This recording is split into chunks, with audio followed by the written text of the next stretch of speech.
Assalamualaikum warahmatullahi wabarakatuh. Warahmatullahi wabarakatuh.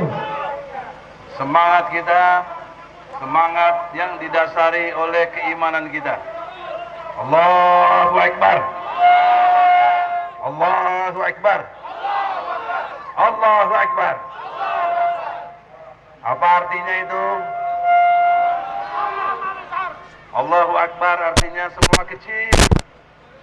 Presiden, menteri, gubernur, diri kita yang besar. Oleh karena itu, ketika takbir dikumandangkan, tidak boleh ada yang ditakuti selain Allah. Kita semuanya hamba Allah, walaupun dengan berbagai keyakinan kita masing-masing. Saudara-saudara, di dalam kesempatan ini ada beberapa hal penting. Yang pertama, kita sudah memohon dalam arti pemberitahuan acara ini jauh sebelumnya.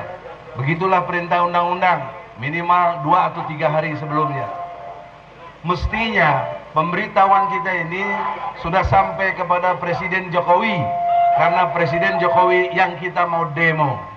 Menurut pasal 13 Undang-Undang nomor 9 tahun 98, harusnya polisi memfasilitasi demo kita diterima oleh Presiden.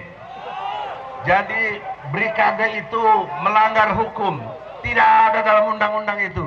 Itu penyimpangan hukum, tidak benar. Pasal 13 Anda bisa baca. Siapa yang didemo fasilitasi oleh polisi harus ditempatkan ketemu dengan yang didemo. Nah, persoalannya kita menghadapi orang-orang yang tidak mau mengerti hukum, padahal itu sudah ada dalam hukumnya. Nah, dengan demikian saudara-saudara, dalam kesempatan sekarang pilihan kita, apakah kita berani menembus brigade ini apa tidak? Kalau berani, kita nyatakan anti komando sama Daeng Wahidin. Saya di sini hanya orasi saja. Kalau tidak, ya sudahlah. Kita memang penakut, pengecut. Kita ini dibenarkan oleh undang-undang. Mereka itu yang tidak dibenarkan oleh undang-undang. Yang kedua, saudara-saudara, di dalam konteks undang-undang Omnibus Law yang kita tentang sekarang ini adalah mereka sudah mengantisipasi berkaitan juga dengan ijazah palsu. Menurut ketentuan peraturan perundang-undangan, dalam konteks pidana, mereka tidak lagi bisa dipidana. Itu satu kejahatan yang sudah terstruktur dan sistematis.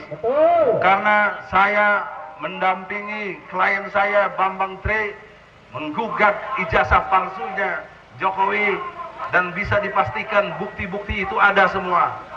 Poin pentingnya apa buat kebersamaan kita dalam bangsa negara? Kalau terbukti nanti di pengadilan, mulai tanggal 18 Oktober minggu depan, sidang di Pengadilan Negeri Jakarta Pusat, jika ada kejelasan dan kepastian adanya kepalsuan, maka Jokowi batal demi hukum, tidak jadi presiden sejak 2014.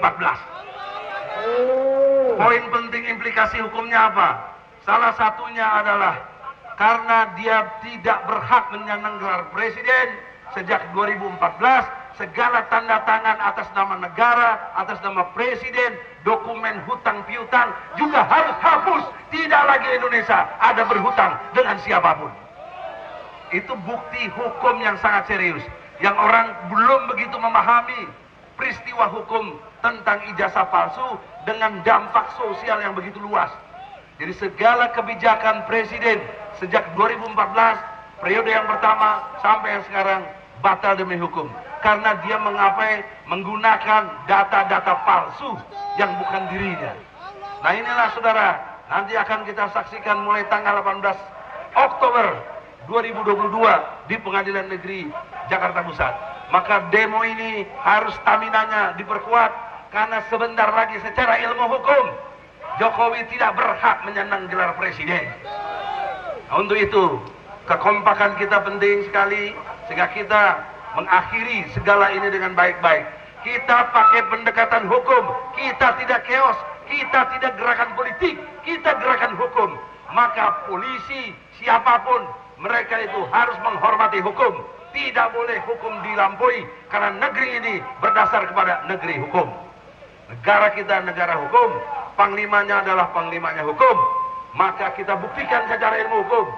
Secara hukum nanti akan dinyatakan jika dibuktikan dengan jelas di pengadilan nanti. Kemudian yang terakhir, saudara-saudara, dalam kesempatan ini kita mengerti BBM itu naik adalah satu kesalahan besar dalam perspektif perhitungan ekonomi sekalipun. Karena pengamat Saudara Antoni menyatakan dengan sangat jelas kalau hitungan-hitungan dalam pengertian rupiah seharusnya cuma 11 triliun untuk menaikkan BBM ini dalam hitungan-hitungannya. Tapi kenapa Jokowi menyebutnya 502 triliun? Itu persoalan serius. Ada kebohongan, ada ketidakjujuran. Dan ternyata selang beberapa lama kemarin kita mendengar Sri Mulyani menjelaskan sebenarnya kenaikan BBM itu untuk bayar hutang antara lain. Nah, ini satu hal yang harus kita mengerti. Kita buruh tidak bodoh.